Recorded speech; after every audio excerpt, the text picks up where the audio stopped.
scheduled meeting of the Public Safety and Transportation Committee. At the beginning of the meeting, I am joined by Councillor Downs, Vice Chair of the committee, Councillor Greenberg from Ward 1, Councillor Lucas from Ward 2, Councillor Block from Ward 4, and I believe that's the councillors. Have I missed anyone? No, that's it. Okay. So our first item tonight is 97-24, the appointment of Margot Schoenfelder to the Newton Traffic Council. Welcome. And did I pronounce your last name correctly? Yes, perfectly. Thank you.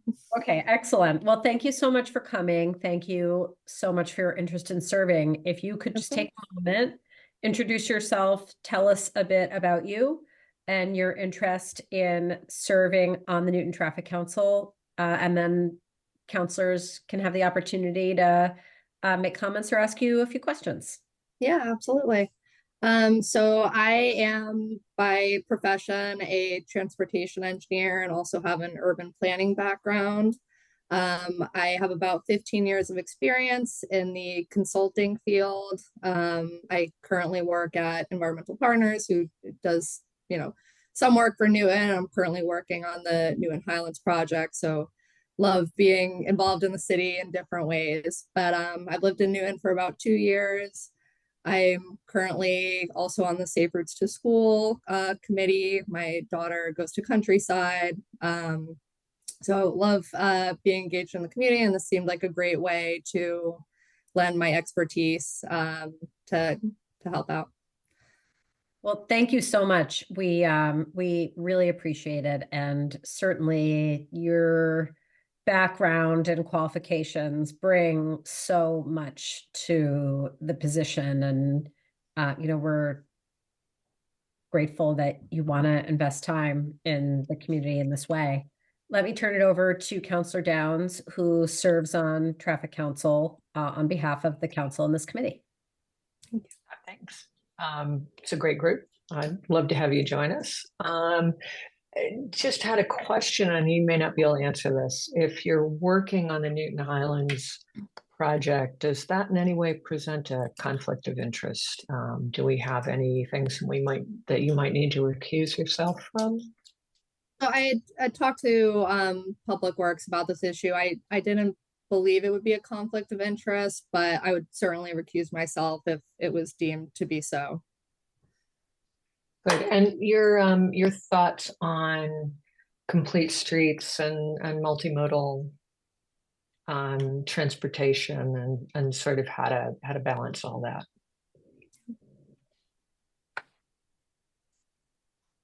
I'm opening the floor to you to sort of Sorry, start to talk about. My connection broke up for a second. I didn't hear your whole question. So give us your thoughts on complete streets and Vision Zero and multimodal transit, transportation and all that stuff. Yeah, I mean, honestly, I feel like the transportation field is kind of having a paradigm shift at the moment. In the last 5-10 years, we've seen a real change in how people view our public infrastructure and its role. It used to be very efficiency based, and how quickly can you get cars to move from point A to point B. And it's now really considering all modes and what is safest and most comfortable, and how to encourage that mode shift to other modes. So it's a really exciting time. It's great. Well, what school are you with? I mean, what school are your kids at? Countryside. Oh, excellent. I have to pick your brain about Countryside then after. Happy to talk about that.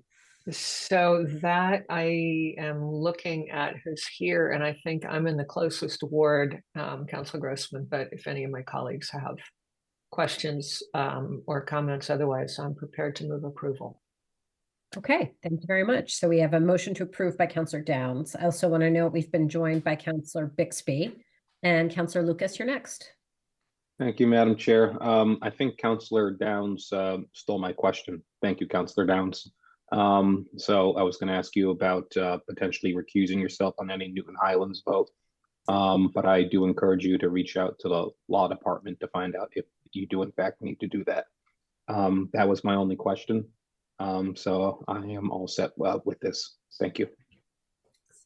Okay, thank you. Do we have any further questions, comments, or discussion? Councillor Bixby. Thanks, and apologies for being late. We were having our community dialogue working group, and it took me a moment to log out and log in.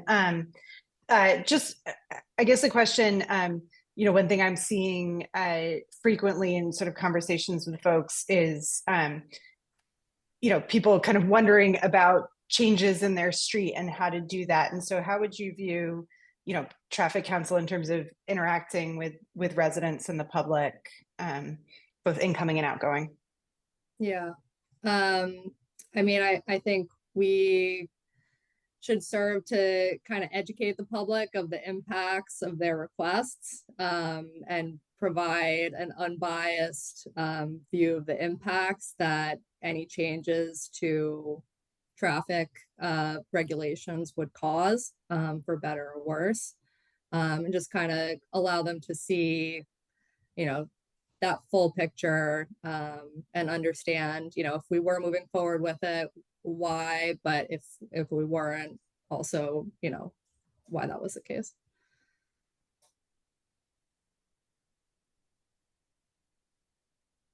All set, Councillor Bixby? Yes, thanks. Okay. Okay, I think that's all the hands that we have. Are there any other comments, questions, or discussion on this appointment?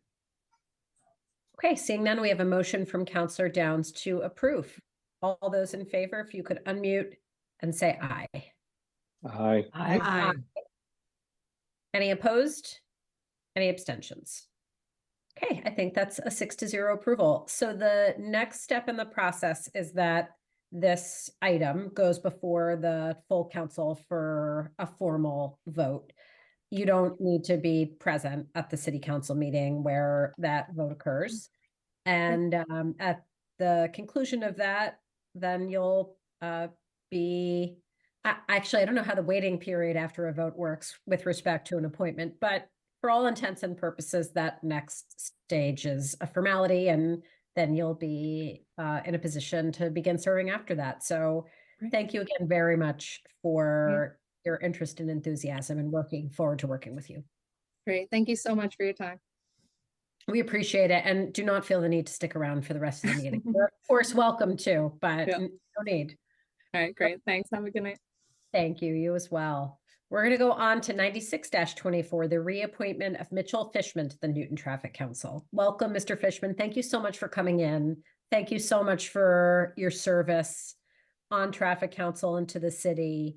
We don't always ask folks to come in for reappointments, but I thought, given that this is a pretty new PS&T committee, a lot of folks who are either new to the council or new to PS&T, that it would be a really nice opportunity for them to meet you and hear about your experiences, impressions, and feedback about Traffic Council. So let me turn over the floor to you if you want to just introduce yourself briefly and talk about your experience on Traffic Council, and then we'll open it up for comments and questions. Thank you. Thank you so much, Councilor Grossman. Yeah, I've really thoroughly enjoyed Traffic Council. I think David Kozis sort of approached me, I think 3 or 4 years ago. And that was the one group I hadn't served on. I'd been on the Board of Aldermen before it turned over for about 12 years. In 2012, I'd been on the Economic Development Commission for about 9 or 10 years. And I remember at the time I was thinking, well, what is the citizen representative on council? What do they do? And I realized, after serving for a short time that, excuse me, the citizen rep is really, I wouldn't say they're the leader, but they kind of make sure that community and neighborhood and people doing the petitions really are, their item is heard and sympathized with. I always make a habit of going out and seeing the site and trying to understand what the problems are, what the complications. And it's really been exciting. As I say, we're serving with, I think at least one or two of the counselors. I know Councilor Downs has been on for several years. And you know, the technical staff, and I think each of the individuals has a responsibility. The citizen rep is sort of a roaming responsibility. I have a lot of background in planning. I'm an urban planner. I actually served on this committee for, I think, at least one term, maybe a couple terms, and it's always very interesting.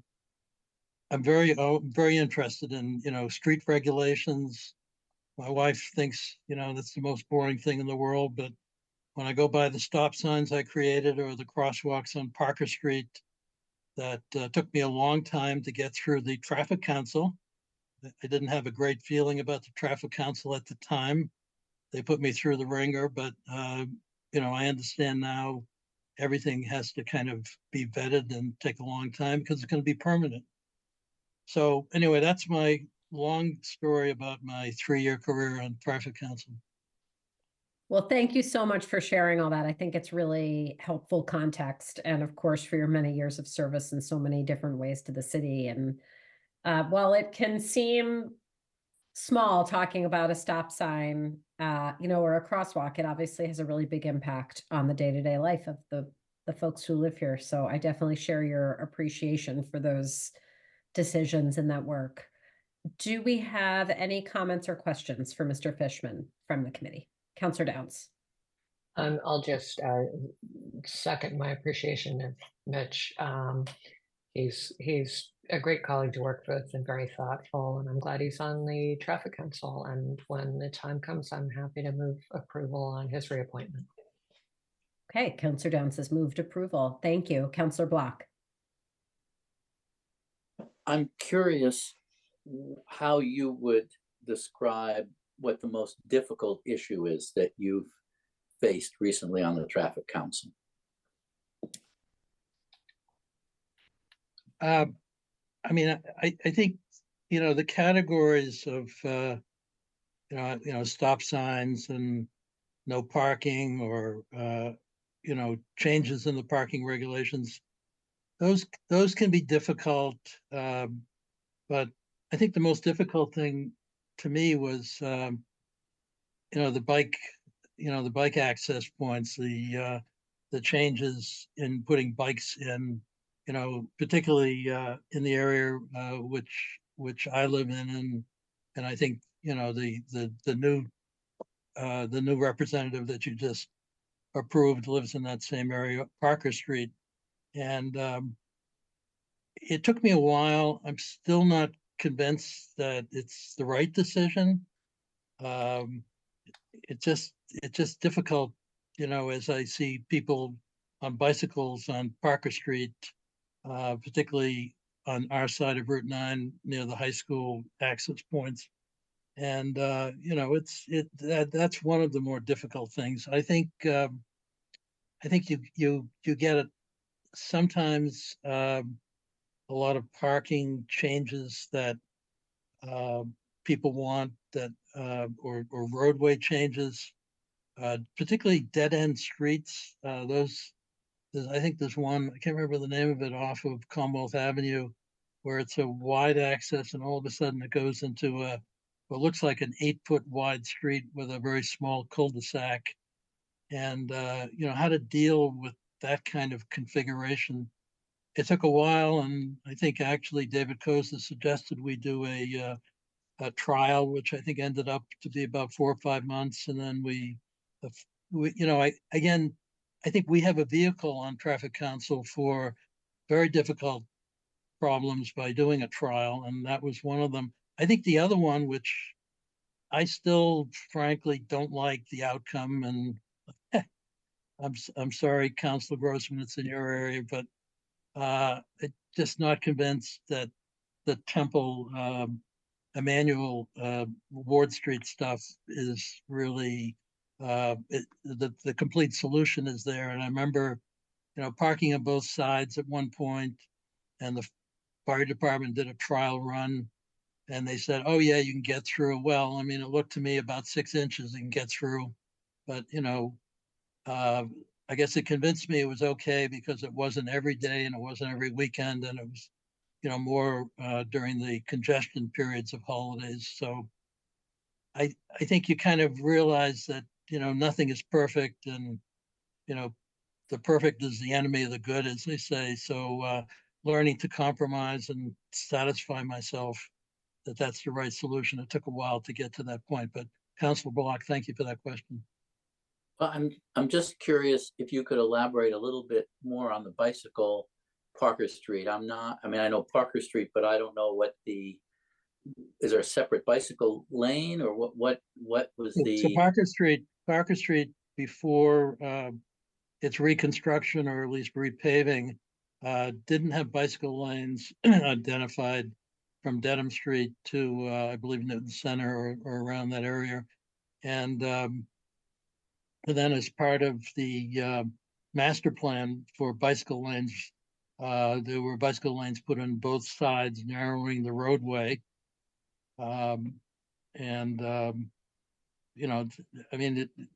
There's a lot of congestion, a lot of cars go in and out, particularly during Newton South and other schools access from Parker Street. And I don't know what the solution is. In the end, the best bicycle lanes are the ones that have some kind of separation. Whenever I see, 8, 10-year-old kids using those bike lanes, I'm always concerned that they're not necessarily within the lanes. And, I guess it's a little, maybe even a little bit safer during the congestion periods because cars are going slower and they're more careful. But during other periods, I won't say Parker Street is a speedway, but at times it's over 30, 35 miles an hour, which is not good for young kids on bicycles. But, I may be living in a different era when I say that. I Thank think you you're for right. explaining. I think Appreciate it's it. hard to watch kids on those unprotected bike lanes, but it's also slowing down the cars and the rest of the time because the perception is the road is smaller and narrower. Okay, thank you all for the thoughtful questions and discussion, and hopefully you're all getting a bit more of a taste of the intricacies and challenging problems that Traffic Council grapples with. We have a motion to approve by Councilor Downs. Do we have further comments or questions before we vote? Okay, seeing none, all those in favor, please say aye. Aye. Aye. Any opposed? Any abstentions? That is a 6-0 approval. Thank you so much, Mr. Fishman. We, again, are deeply grateful for your service and your thoughtfulness in everything you bring to the role, and appreciate you taking the time to come in tonight. Thank you for having me. Nice seeing all of you. Okay, have a good night. You too. We're going to go on to item 40-24, which is to allow play on minor streets. And this was Councilors Downs, Grossman, Bixby, Wright, Humphrey, Mickley, and Lipoff requesting to amend Chapter 26-19 of the Newton Ordinances to allow play and other community activities on minor streets, as is the practice currently. So I think you will all recall the origin of this docket item, which was receiving an email from an interested constituent who pointed out the current ordinance on our books, which is on the last page of your packet, and asked us to reconsider this. So Councilor Downs took the lead on docketing this item, and why don't I turn it over to you if you want to say a few words about it before we kick off the discussion. Right.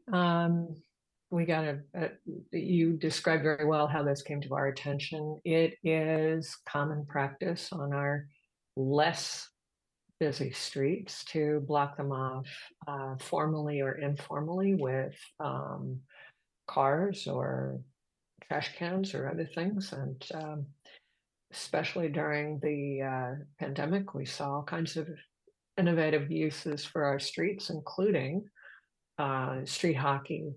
There are regularly basketball hoops over the street. street near me, the neighbors put up a pickleball net and basically took the whole street for pickleball. So since we don't want selective enforcement of our ordinances, and we want things to be that people are doing that are not harmful to others to be legal rather than illegal, I would I think you know, one of the things we could do is allow for people to play ball. Maybe not stones and snowballs, but I'm not sure snowballs are necessarily a bad thing. We might want to strike snowballs, but missiles perhaps in the street and from a bridge, I would say amen. But you know, the idea is let's let people, like we did with the Commonwealth Carriageway, where people were biking out in one direction and then illegally biking back the other. And we were getting selective enforcement of parents and their kids biking back the only way they knew how. In this case, I think we don't want the police going around seeing this on the ordinance and taking families, you know, ticketing families or households for innocuous activities. And probably less written, the better, but at least to amend section 2819 so that it is not illegal to play ball on the street. But of course, police can walk by and say, hey, this is a pretty busy street to be playing ball on. Maybe you want to do it on a quieter street, and leave it at that. Well, thank you Those so were much. my initial thoughts. Yeah, and that sums it up perfectly. Just for purposes of the discussion, Councillor Downs had reached out to the law department to craft something new. Their response back was that they wanted this committee to have a preliminary discussion to figure out where we want to go with this and then determine what the proper language is to make that effectual. And I also just want to welcome Mr. Codd and Mr. Yo. Thank you very much to both of you for being here. We really appreciate it and welcome your thoughts on this as well. Councillor Lucas, why don't I go to you and then let's open it up for other questions, comments, and what folks want to see happen with this. Councillor Lucas. Thank you, Madam Chair. This is a very good idea. I didn't know it was illegal to play ball or catch or throw a frisbee on a public road because I see it all the time. I mean, we have basketball hoops that are installed in the berm in Newton. So the fact that you could shoot a basketball from there and you're in violation of a city ordinance is, I don't know. But my only issue with this is the last 4 words of what's in our packet, and it says, or from any bridge. I'm not too thrilled about legalizing, you know, people playing catch or throwing a frisbee on a bridge. Looking at Councillor Downs's background, that is a bridge behind you. Yeah, I mean, we got bridges that go over the pike, so I would not include the bridge, but a street, why not? That's all I have. Exactly. It's just a matter of crafting it. By the way, if you throw a frisbee on Echo Bridge, you're likely to lose it into the drink. Thank you, Councillor Block, then Councillor Bixby.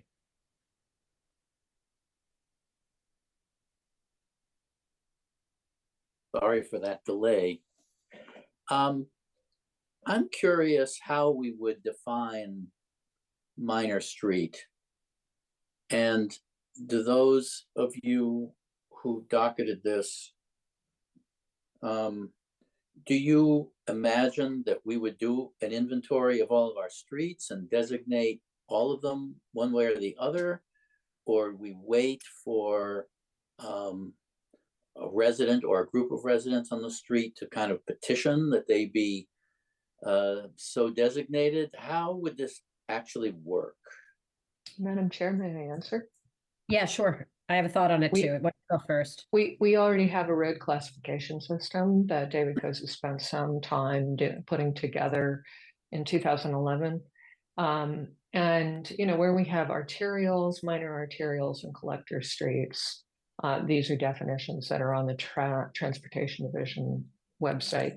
I would say, yeah, we're not looking to encourage ball on Chestnut Street or Beacon Street. Those are already defined as streets that are pretty well trafficked, but there are a lot of streets in Newton where they are considered minor streets and classified as such. So thank you very much for that. And I was hoping that you were gonna go there. I wanted to ask your opinion, Counselor Downs, about the merits of being silent on what type of street or not one can play ball on. I guess from my point of view, making it explicitly illegal to do this on different categories of streets where it's extremely unlikely that one is going to do so because it's inherently unsafe. It seems unnecessary to me, to actually make that law, but I really defer to your judgment. You have much deeper knowledge about these different classifications and what's logical there. I live on one of those streets you would never play ball on, but yeah, I think that's a good call for legal.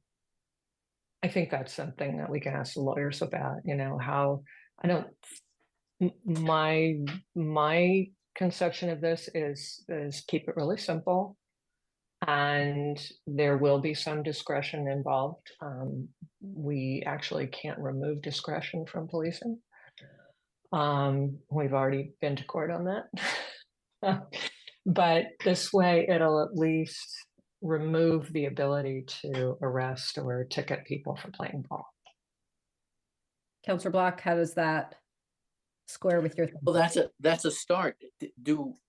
Is this something that actually happens, that the police are using their discretion and ticketing people as opposed to mentioning, either ignoring it because it's safe or acting on it because they feel it's unsafe? I don't think this is something that is currently happening. I think, the realities of our police department and staffing are that they are primarily occupied with, emergency and serious calls that are coming in to them. Sure. And they're not out there patrolling ordinances like this. The real effect, and others jump in if you see this differently, is that if somebody were to call and register a complaint and this law is sitting on the books, the police then have to decide whether or not they're enforcing this, and this, arms them with something to use to, enforce that law. And a lot of our law works that way in the city. A lot of our ordinances and actions that we take as a council are complaint driven, and they really are mechanisms for when it's really bothering a neighbor or another resident, rather than folks are out there actively looking for violations of this. And as I said in my introduction, one of the fears and one of the things that we're trying to do as a city, particularly as we're becoming more aware of how the law can be selectively enforced, is making it a little bit more difficult to selectively enforce, putting laws in that might be selectively enforced against people who don't look like they belong here in Newton. Okay. Thanks. Okay, all set for now? Yes. All right, Councillor Bixby, then Greenberg.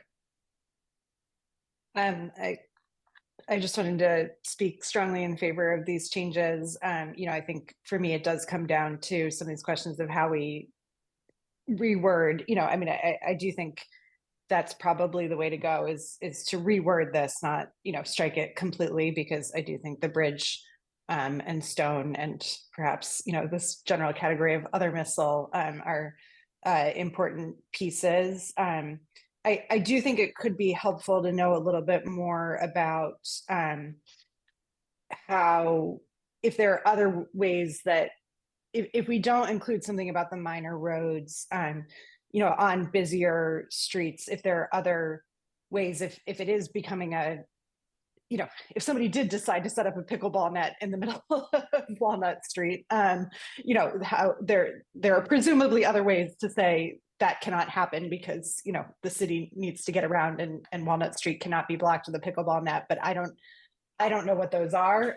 So we might want to look into that because, or maybe somebody can speak to this on the call because, you know, I do think one important piece will be to communicate this with folks. You know, I think that things like this also improve safety.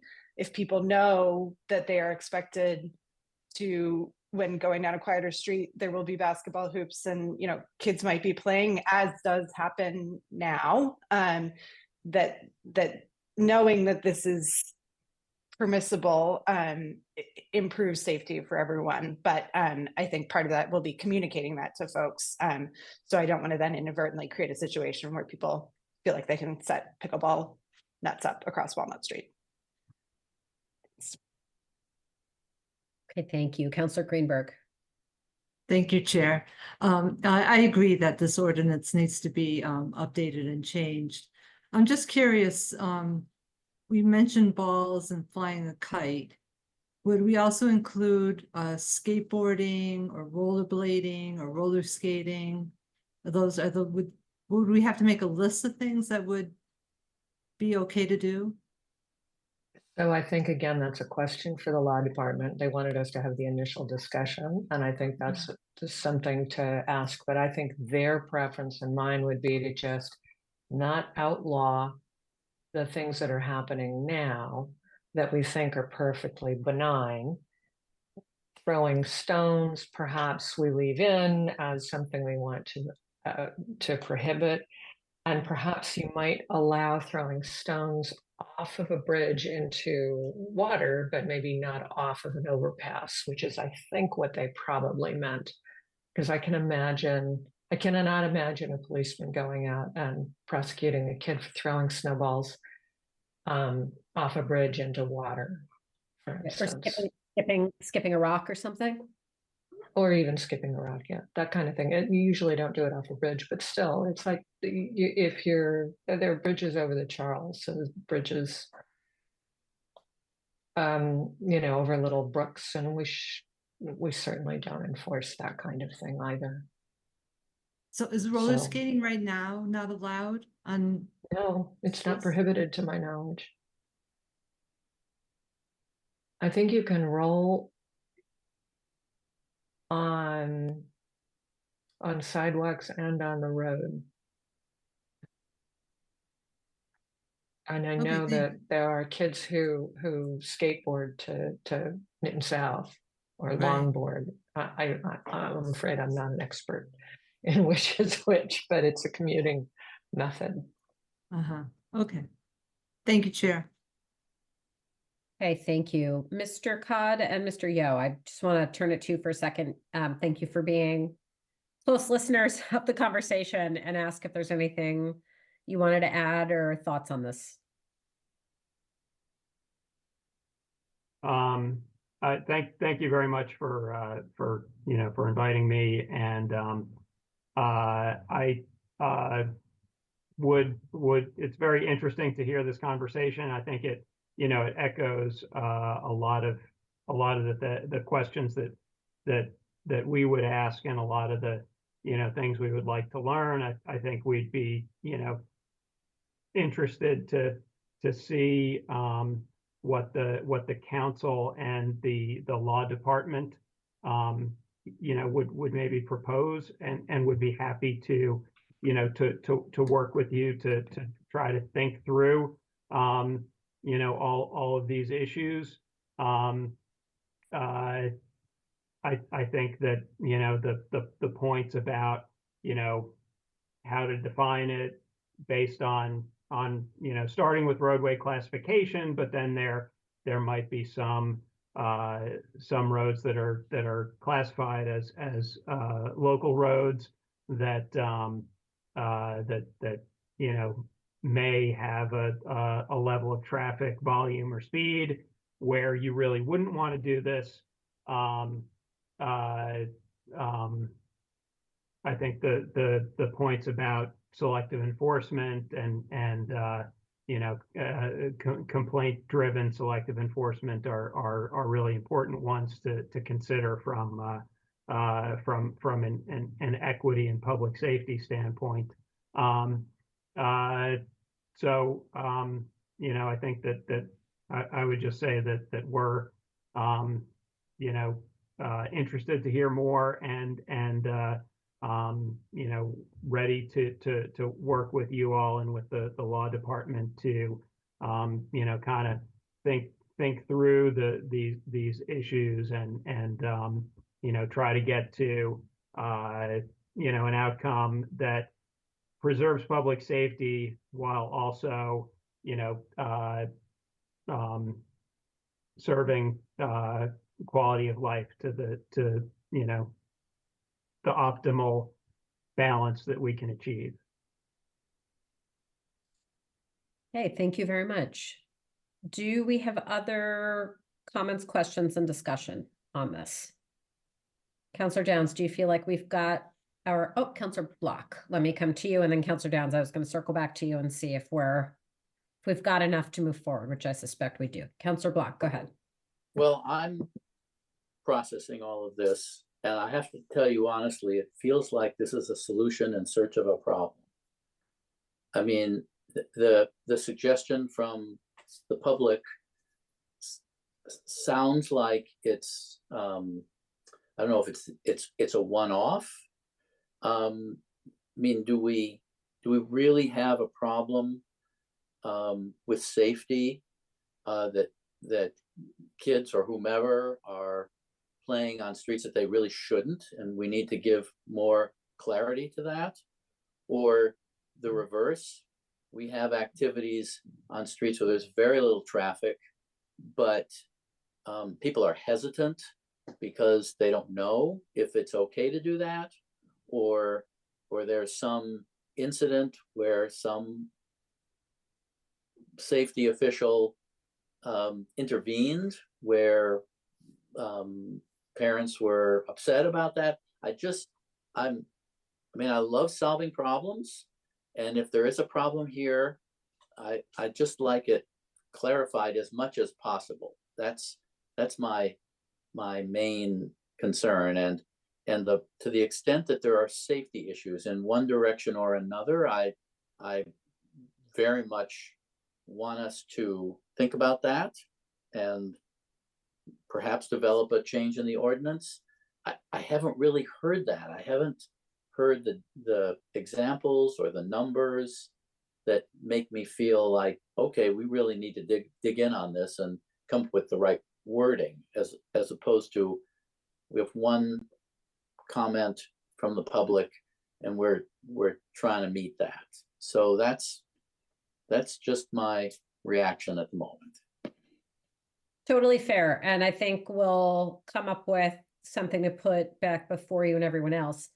I guess I disagree a little bit in the sense of how to think about what the problem is here. I don't suspect that this is a data-driven problem that is out there that is, coming to our attention because there's a burning need to, address 50 calls that have occurred about, kids who are playing ball somewhere where they shouldn't be. I think it's more so that the reality of our ordinances is that we have a lot of outdated ordinances that technically make things illegal that don't reflect what life is in 2024. And those things don't belong on our books.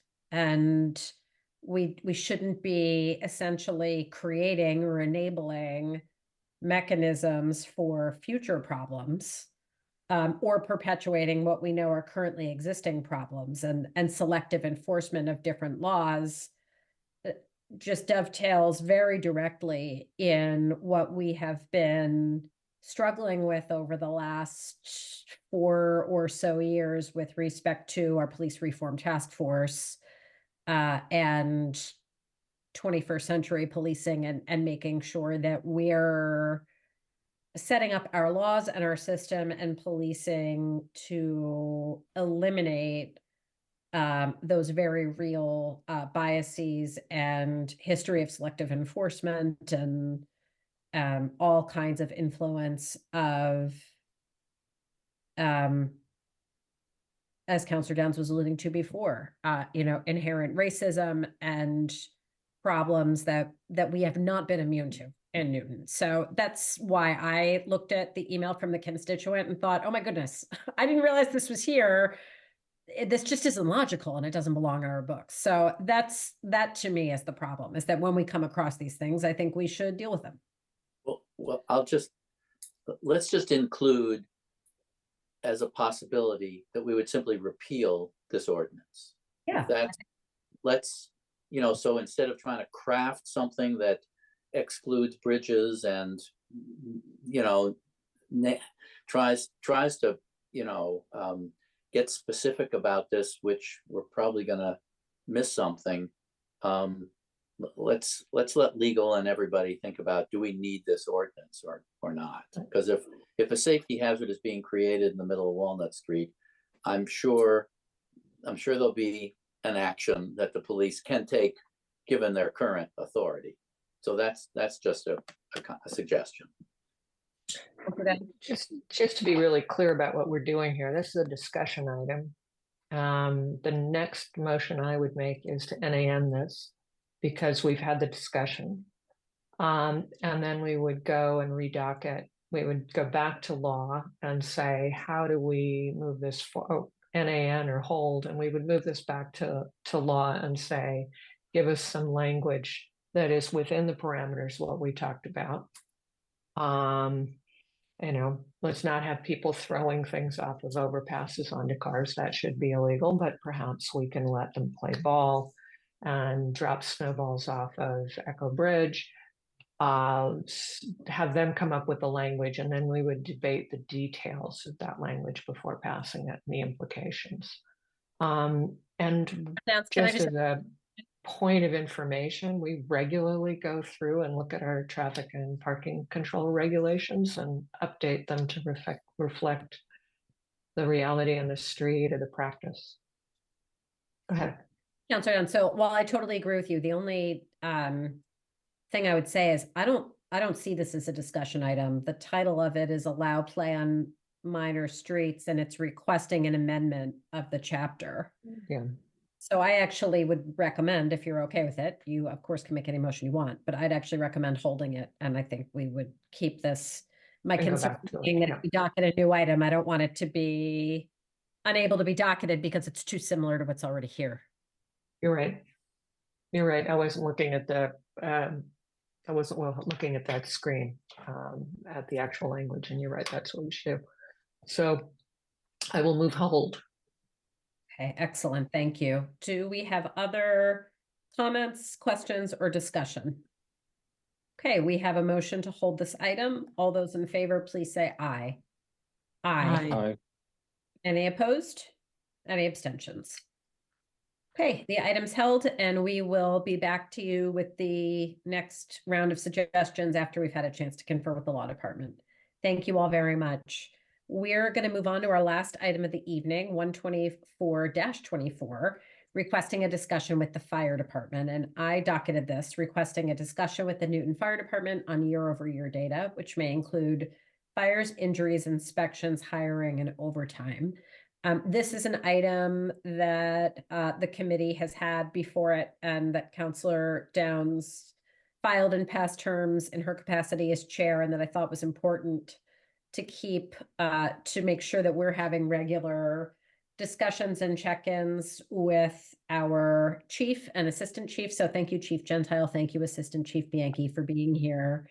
And I want to turn it over to you. Would love to just have an overview from you. And then for the members of the committee, this is obviously a wonderful opportunity to get to know the leadership of our fire department, the key ways that they are looking at progress in the department, and hopefully will help inform our thinking of what we can do as a committee this term to support our fire department and think about issues that they're facing, and hopefully inform your thinking as we start going through the upcoming budget process as well.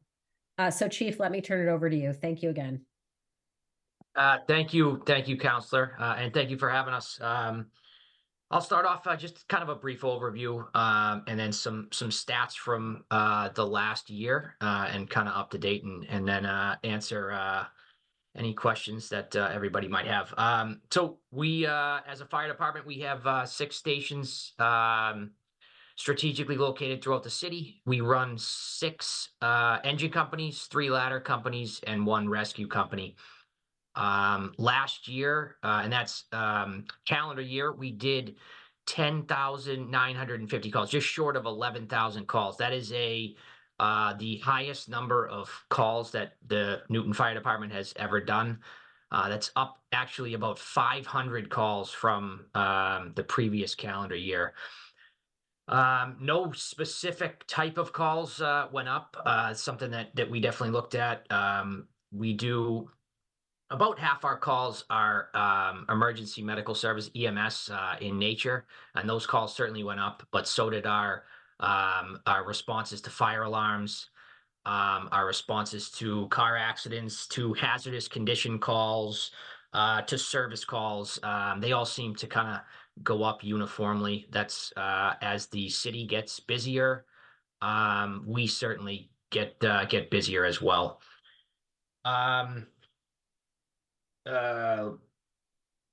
We also oversee the EMS, the private EMS provider, which is Coastal. Coastal Ambulance provides our ambulance service, and we oversee that. We have, in the past 4 months, so we had 19 building fires, what we consider building fires. It's a pretty low number. That's for 2023. We're actually pretty proud of that number. The Fire Prevention Bureau that is part of the fire department, really does a great job in limiting fires. The laws that we have, in the city, in the state, and even nationally, really have done a great job of preventing fires. And we're proud of those numbers. But just in the past 4 months, we've had 2 really serious fires. And I think this is a kind of a testament to the training that we do, to our preparedness that we do, the way that we handle those, the way that the men and women who responded to those calls handled those calls, is really a testament to how well we are prepared, because these fires do happen, and they are extremely serious and challenging, and it is that training that really provides us with that base for having trying to get the best outcome possible in some pretty bad situations. As far as the overtime goes, we have really worked hard at the hiring process, and Assistant Chief Bianchi is going to talk about that a little bit in a minute. But overall, our overtime numbers, and now I'm talking fiscal year, so from July 1st last year to I think we did the numbers mid-February.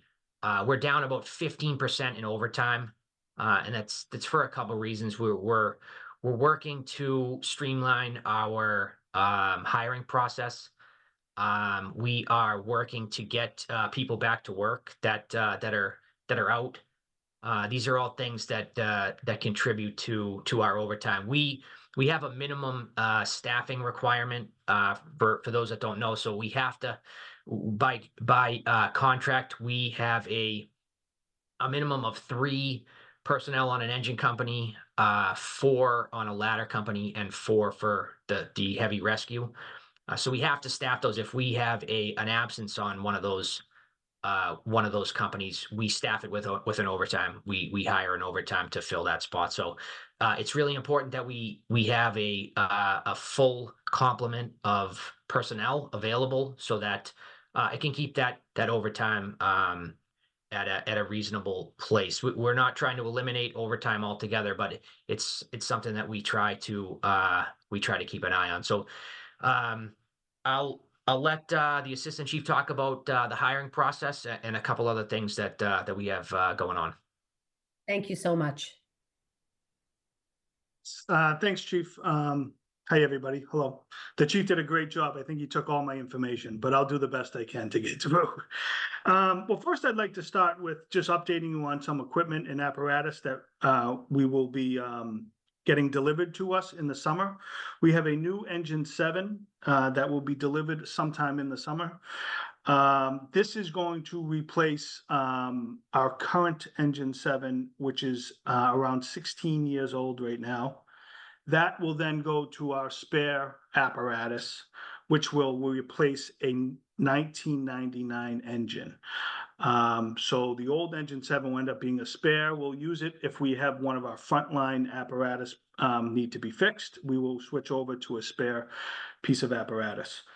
A new emergency response unit should be delivered sometime in the summer also.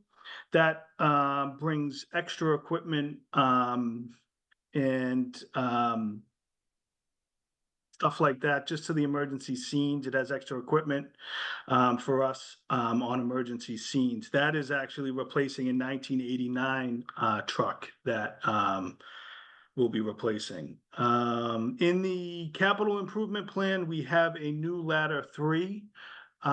We are just starting talks with the manufacturer about that. We're just in the very early stages of that right now. Switching gears a little bit to talk a little bit about injuries. Currently, we have 11 total members out injured. 3 to 5 of them are short term, is what I consider short term, and should be back relatively shortly. The rest of them are what I consider long term, where we work closely with them to try to get them back as soon as they are ready. That kind of leads us into the hiring process. So the hiring process takes an extremely long time, from when we start by interviewing people to background checks, to medical exams. They have to take a PAT test to be eligible to be a firefighter. And the academy is really gets booked up quickly, and sometimes you're looking at 6 months before you can even get somebody into an academy. So it's a very long process, and it's really difficult to predict when exactly somebody's going to retire or when somebody is not going to come back due to an injury, and that is an extremely long process also. So what's helped us recently is we went to council and we were able to start the hiring process earlier, knowing that we were going to have some openings in the future.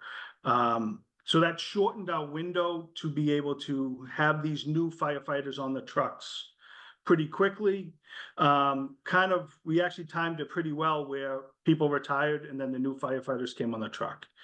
So that has helped us tremendously. It's something that I think we should continue to do. I believe that that is a great way to keep these trucks staffed going forward. So those are the areas that I have. If I missed anything, Chief, please add. I think that's kind of what we had, at least to start the process, but we certainly are open to any questions that anyone may have. Thank you both so much. Really appreciate it. And that was a great opening overview to kick off the conversation. Let me go to Councillor Downs, then Councillor Lucas. Thank you, Chair. I wanted to express my appreciation for your hard work and thoughtfulness and concern for the about the most recent fire. And I think we've had 4 dead this year from fires. Is that accurate? Sorry, I didn't hear your question. I said, what are our stats on injuries and deaths from house fires, both for firefighters and for inhabitants? We've had 2 fatalities in house fires, and another 2 injuries. One pretty serious injury. That was the from December, not, so it's not the beginning of the year, but from December till now. fiscal year. Yeah. And firefighters was anyone injured in that fire? We did not have any injuries at either one of those two fire. Oh, I apologize. We had one firefighter injured during a rescue and that was in December. That firefighter was injured during the rescue operation. He has recovered and is back to work now, though. I'm glad to hear it. Ladder 3 is in the CIP, but I didn't hear what year Ladder 3 was built. Ladder 3 is a 2009. And then just like the engine 7, when that new ladder comes in, which is probably going to be a long time, it's probably a year and a half to build one of these, that will then become a spare ladder. Same kind of process as the engine 7. Right. And I appreciate that you're recycling, reusing, and keeping things in good shape. And I know we'll have more questions come budget time, but it's nice to have you back when there's less pressure on you and we're not all exhausted from being at budget hearings every night. And it's good to catch up again with you. I'm glad that people are it sounds like you're in relatively good shape in terms of hiring people a little ahead of time and cutting down on some overtime and making progress on engines. That engine, that ladder 3, will that be able to get down some of our littler streets like I always think of Rockland Place and Upper Falls and how we service some of those little houses, all wood, over 100 years old. Yeah, I can speak. Yeah, go ahead, Chief. No, go ahead. I don't see any access issues with these trucks and we haven't got to the design phase of the ladder, but we shortened the new engine 7 by, I think, almost 2 feet. I don't think we quite got 2 feet. The idea being smaller turning radiuses, able to get into tighter areas. Obviously, the ladder trucks are a bigger piece of equipment, piece of apparatus, but we'll work to get them down to be more maneuverable. One of the reasons we went with the manufacturer we did is turning radius. The turning radius on these the new engine 7 will be significantly better than trucks in the past, and I'm assuming we'll go down that same path once we start getting into the design phase of the new ladder. Great, thanks. I'm all set, Jim. Thank you very much. Councillor Lucas, then Greenberg. Thank you, Madam Chair. Chief Gentile and Assistant Chief Bianchi, thank you for your service, and all the other brave men and women who serve in the fire department. Councillor Downs asked a question that I was going to ask, and it was about the fire on Lincoln Road from a couple months ago. Just to confirm, it was only one fatality in that fire? That's correct. Okay, all right, thank you. You were talking about the hiring process, but I didn't hear how many vacancies there are right now for any position in the fire department. So how many vacancies are there? You want to take that? Yeah, we have one vacancy right now in the fire department. We can predict that we have 2 to 3 more within the next few months that will be retiring. Again, it's tough to nail down an actual time, but about that time frame, a few months, we'll have close to 3 or 4 openings. It's a constant, one goes, one comes, one goes. So yeah, that's right. And I presume you are trying to get ahead of this to make sure those positions are filled, and we're starting the process right now, because you said it's a long process. Is that right? We are. We actually just had interviews a few days ago or yesterday, and We're starting the process now, but we're at the very, very beginning stages. But yes, starting early is the key. Okay, good. And I think you were here I think last summer or last fall, and you were requesting money to replace the Coca-Cola truck. Was that what you were talking about in your presentation? Was that it? Yes, yes, that is the emergency response unit. I like that name. I didn't want to use it in this setting, but you are 100% correct. That is what it is. Okay, all right, great. Let's see. Nope. Is it That's a- actually an old Coca-Cola truck? Yes. It's not red. It's painted green, but yes. I did I not know. saw, yeah, I saw the truck when I was at the fire department last fall. So that's why I asked. And like, hey, and is that it? Is that it? Yeah, that looks like it. Yeah, it's got the bay doors that you can roll up or whatever. So it looks like it's a Coca-Cola truck. But anyways, We had to I'm all change set. the shelving in it though, but yes. That's right. All right, I'm good. Thank you. Thank you. Learned something new in these discussions. Councilor Greenberg and then Councilor Bixby. Thank you, Chair. And thank you, Chief Gentile and Assistant Chief Bianchi, for your service and your courageous actions at the Lincoln Road fire. I really appreciate it. As we all know, that our gas infrastructure in our city is very leaky. And does the fire department respond to gas leaks? And are there gas leak fires? And how many are there? We do, we respond to any reports of a gas leak, and our main concern is to find out if there's a hazardous condition involved.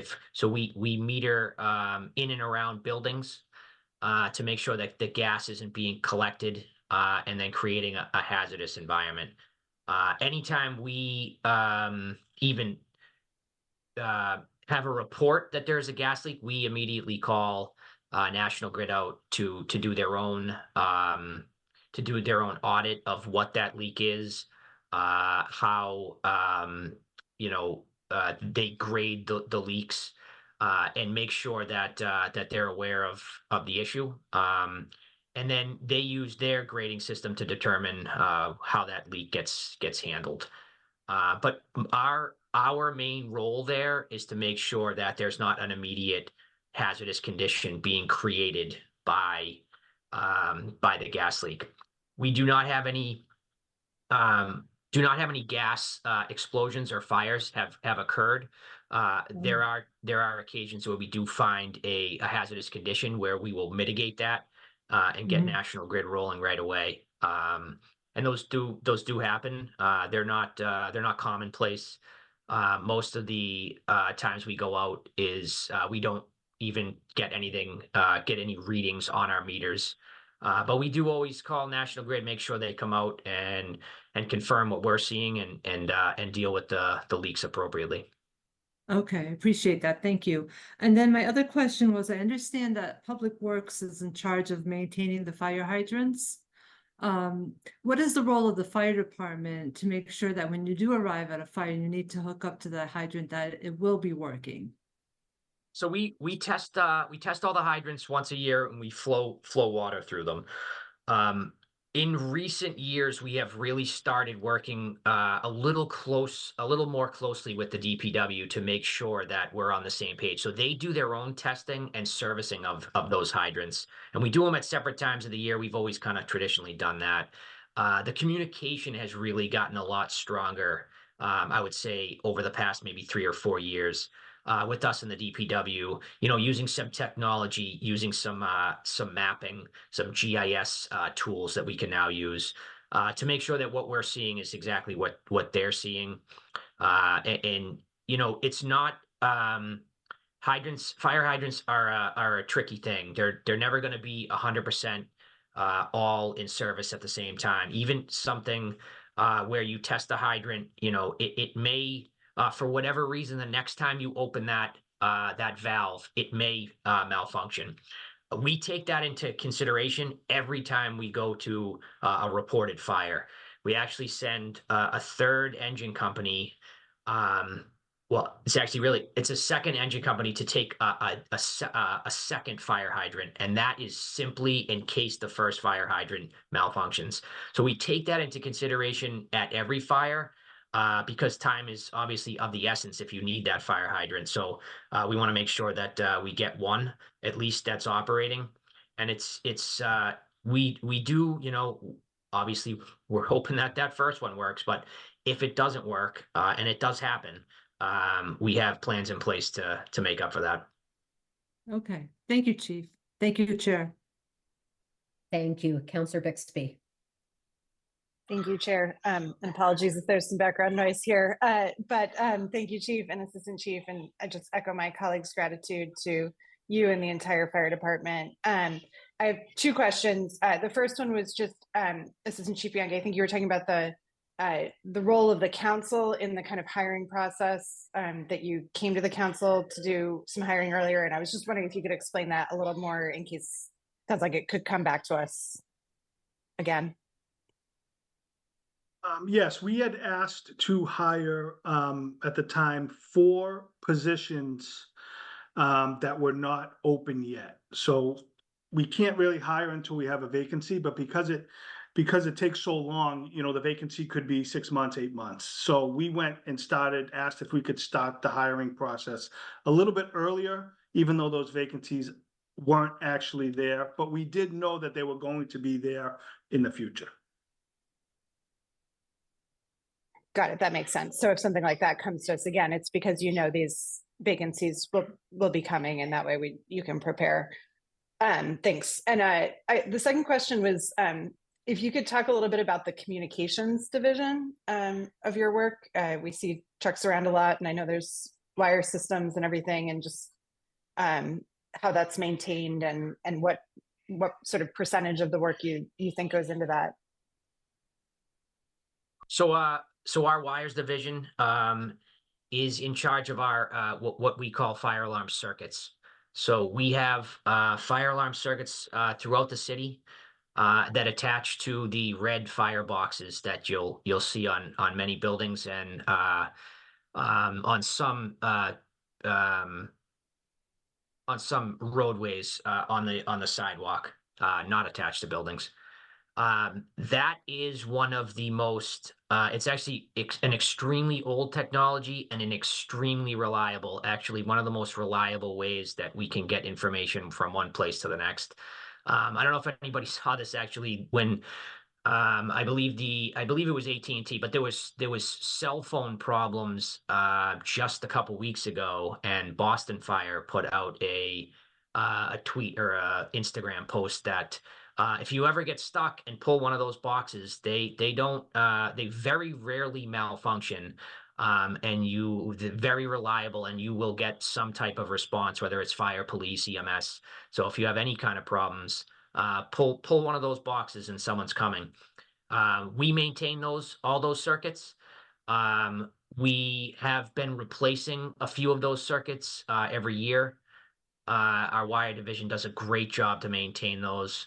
And most commercial buildings in the city are attached to those circuits in one way.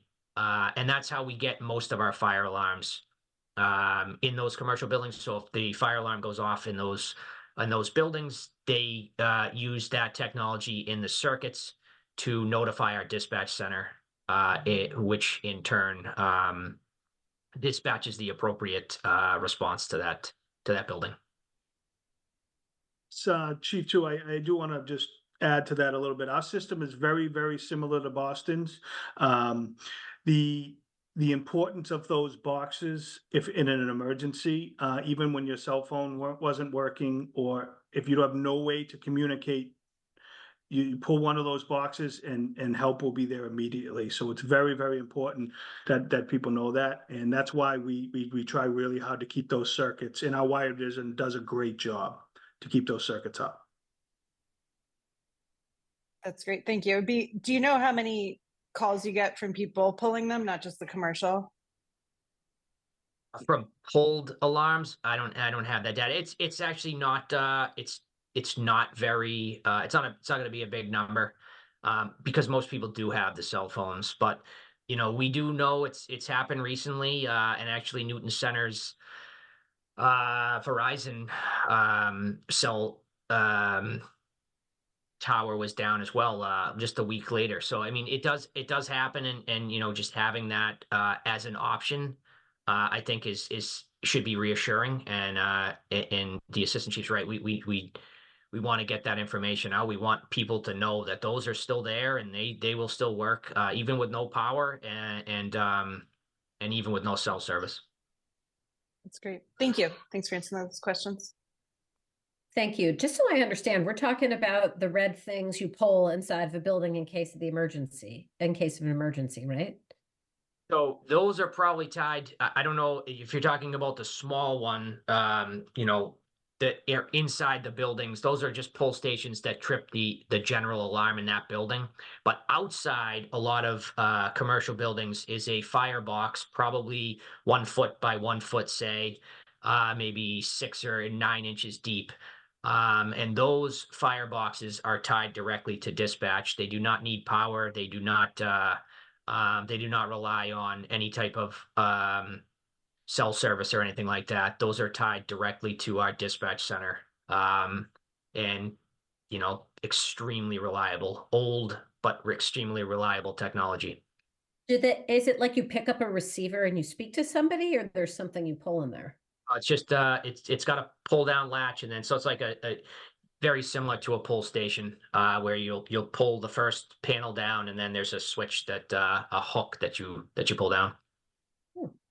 Each different box has a number, and there's a wheel inside. Sorry, not to get too deep. I don't know if I'm going to bore you on this, but there's a wheel inside that has notches on it. So when you pull it, it winds or unwinds, I should say, and it starts tapping out the number notches that are on the wheel. So that's how we know the location of where you are. Each notch, like number, is a location. So that's how we can know where you are. So if somebody pulls one of those, I assume there's going to be a fire truck and a police car that shows up pretty quickly. Is that fair? Correct. Yes. Okay, interesting. Counselor, we can set it up so you can pull one and see what it does. We'll set it up. That sounds good. I'm always terrified whenever I see any sort of a pull anything. I'm like, do not touch. It's funny, there's a lot of people who have gone their whole life without ever pulling one. It's they are. So we get that all the time, and we can definitely set that up for you. We'll let you pull one. Cool. I would be very curious to experience that. And I would hazard a guess that the vast majority of the public has never pulled one of those, but what do I know? I think you're probably right. Piece of data that I have. Do we have other comments and questions from the committee? I have a couple quick ones.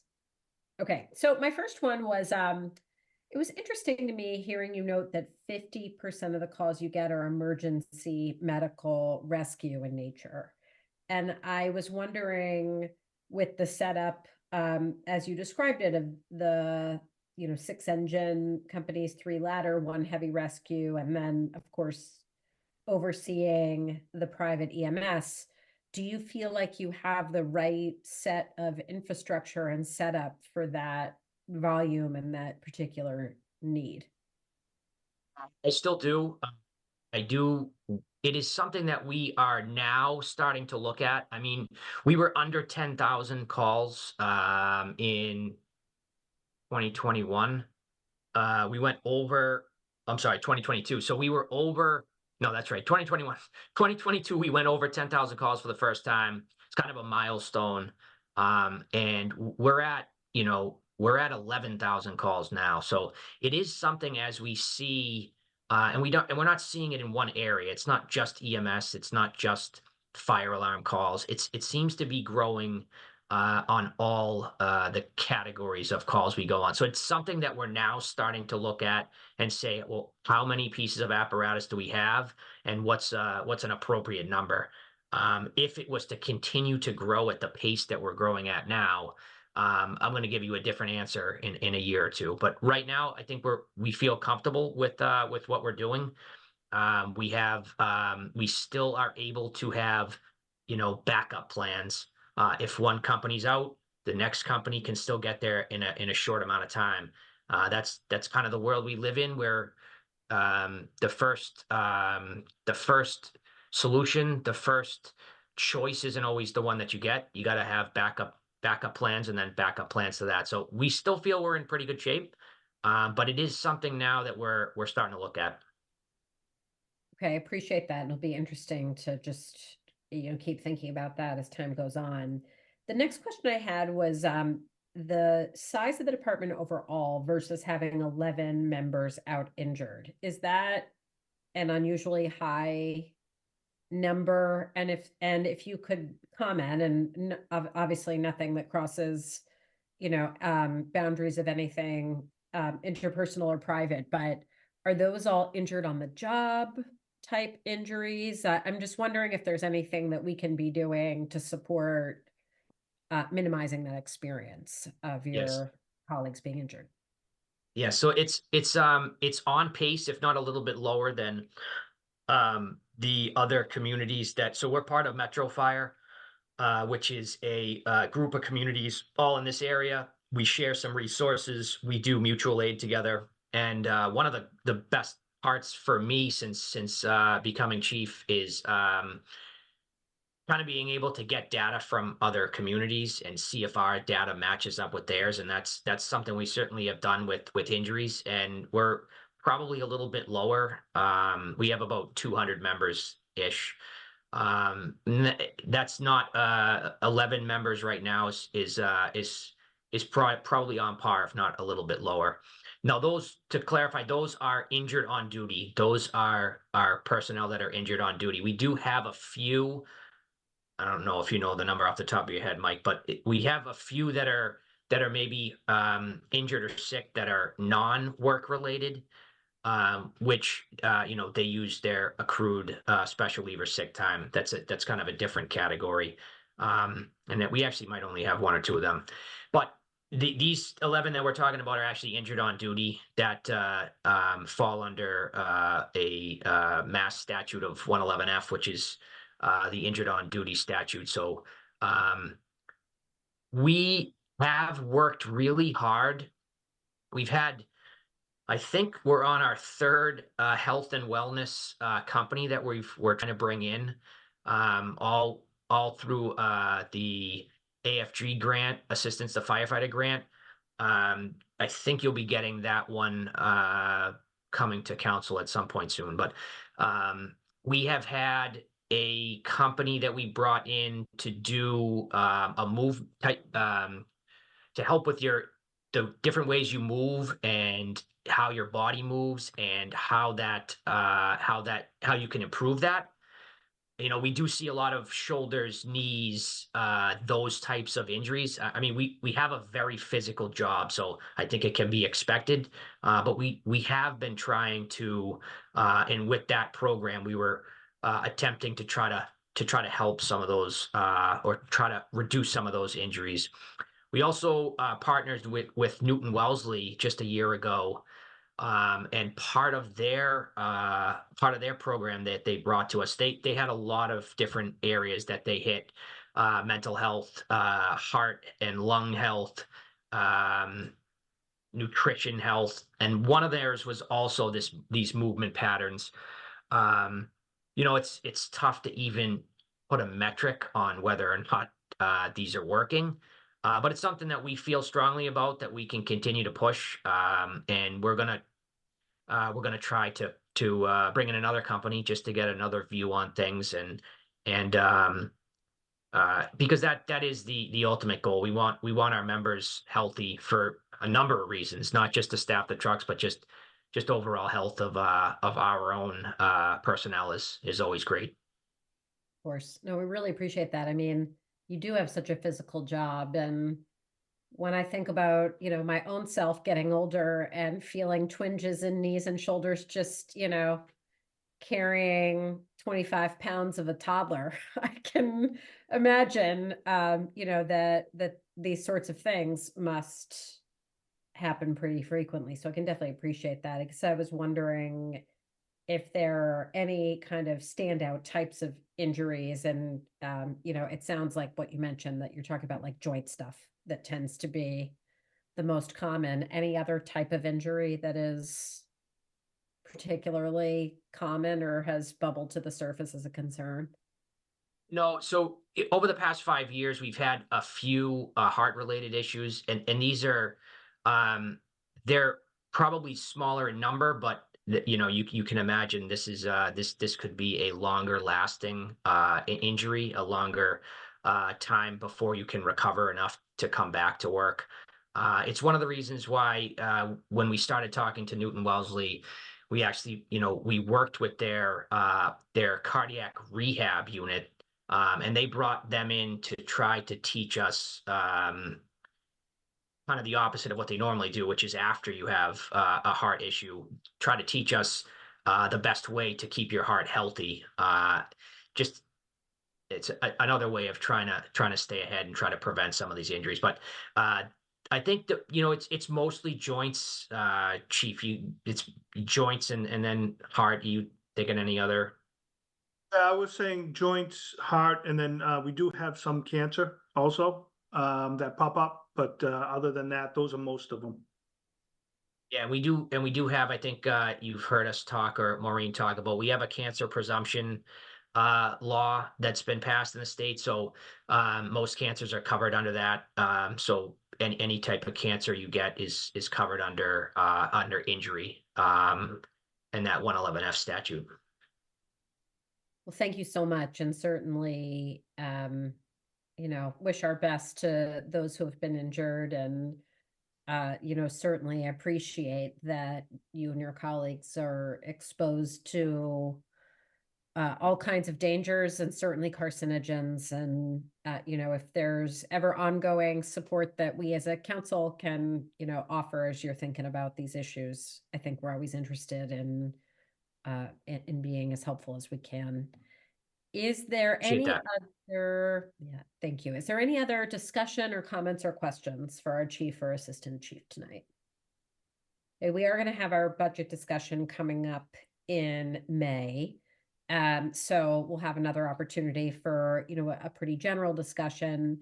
I also just wanted the members of the committee to have their minds thinking about what sorts of topics related to the different departments who we interface with the most, of course, the fire department being chief among them, that we, you know, are thinking about what is what are productive and important topics to dig into over the course of the term. So noodle on that as we go forward. Also, I don't think I ever formally recognized that Councilor Wright had joined us. So I know you had another meeting tonight. Appreciate you joining us when you could. And we need a motion to either hold or NAM. I would presume hold. Do we have a motion to hold? So moved. Okay, motion by Councilor Lucas. All those in favor, please say aye. Aye. Aye. Any opposed? Any abstentions? With any sort of rain, and I've been there a couple of times. Motion to adjourn? Yes. All those in favor of adjournment, please say aye. Aye. Good night, Aye. everyone. All set. Thank you all so much. Thank you Thanks again for coming, Chiefs. for all that you do. Take care. Thank you.